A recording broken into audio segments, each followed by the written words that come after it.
Hello, Hofstra fans, and welcome to this week's edition of the WB Mason Coaches Report. My name is Rachel Vogel, and today I'm joined, as always, by the head softball coach of the Hofstra Pride, Adrienne Clark. Coach, how are you doing today? Good. How are you? I'm doing well. Well, Coach, another excellent weekend for your team. You came away with your third straight CAA Series win, of course, over the James Madison team, a perennial powerhouse within the CAA. Certainly turned a lot of heads, and that was great to see. 2-1 series victory. But just open up today with your thoughts overall on your team's performance this weekend at James Madison. Yeah, I thought it was awesome. I think it was just so fun to see them compete and continue fighting regardless of what the score was. They just took every opportunity they could and got the most out of it. It was really exciting to obviously, I don't know, softball's the most fun when the score's close, right? And there's a lot of excitement going on. So it felt like a adrenaline rush all of Saturday and then again on Sunday. So yeah, I couldn't be more proud of the team and how they continue to show up every day. And both games on Saturday going to 9 innings. It was a long day of softball, 18 total innings, and you came from behind in both games, which was, again, great to see. And then obviously came up big in the 9th inning on both times. There were some heads-up base running, clutch hitting. So just talk about your team's relentlessness heading at, with those games and what you thought past 7 innings, because it was obviously the first time that you'd seen extra innings this weekend. It was your team was put in a position they hadn't been put in before, and you were the away team, so you had to obviously get it done and then hold them. So just what was your message to the team when you were heading into those late innings?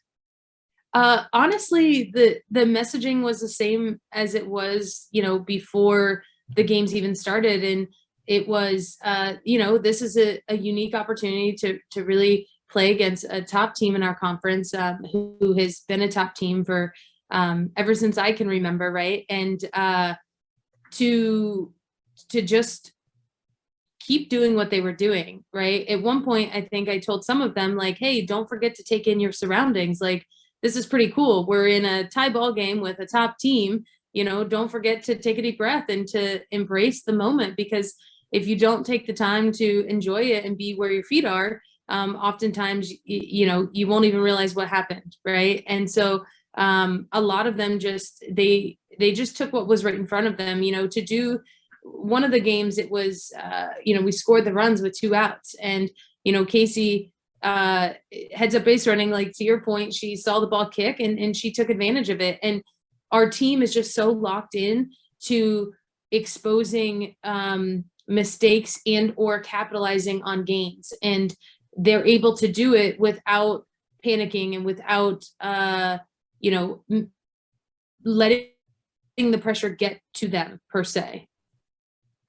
Definitely. So you talk about playing in the moment and taking it all in. Someone I think that we saw do that this weekend was your CAA Player of the Week in Megan Giordano. She had a huge week at the plate.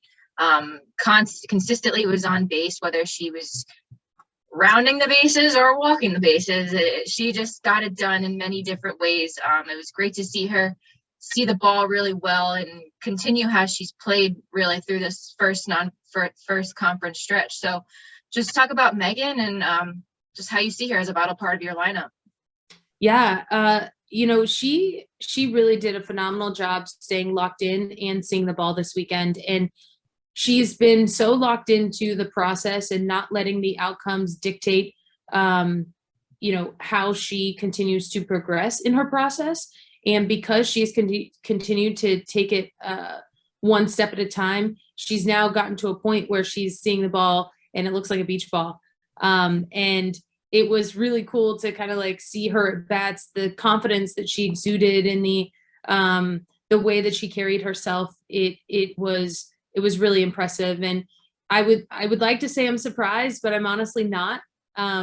She's a competitor and she's relentless in everything that she does, both on and off the field. So yeah, I mean, I'm more than happy to actually see her be able to feel the results along with the progress that she's made this season.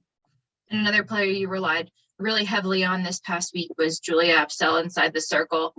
She threw 16 innings, earned the decision in all 3 games, which I personally have not seen during my time at Hofstra, at least.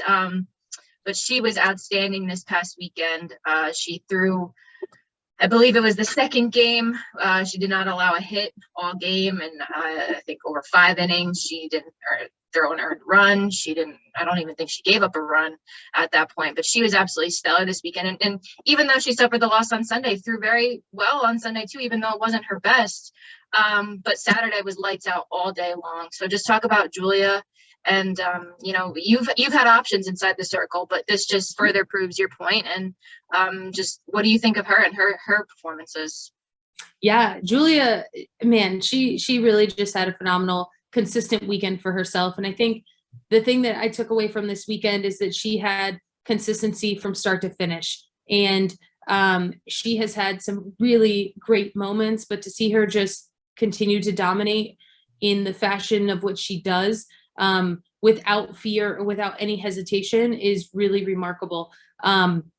She wouldn't have been able to be in the position she was in to be able to close out those games if not for our other pitchers getting it done with Nikki and Bella. I mean, the two of them, started both games, both throw different from each other. And then when you complement Julia along with Nikki or Julia with Bella, I mean, it really, it makes it incredibly difficult for hitters to be able to adjust, right? And so I think it was collectively an entire pitching staff effort, as it has been all season long, for us to be able to walk away with 2 wins again. And we will continue to use our pitching staff in a way that is going to put us in the best position possible to win every game we go after.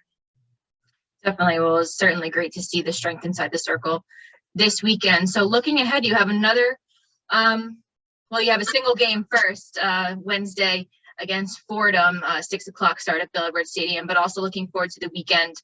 You have UNCW, another tough team in the conference right now, one of their best starts that they've had in their program history. So just talk about some of the competition you'll see from, I guess, both Fordham tomorrow. Always nice to sharpen up within the non-conference in the middle of the week, and then obviously heading into the conference this weekend. Yeah, we have a really competitive week ahead for us. Fordham historically has always been a threat in the Northeast, and especially it's always a fun series when you're playing someone a couple stops away, I would say. But they're gonna come. They're going to come ready to play, and UNCW is going to be no different. I mean, they've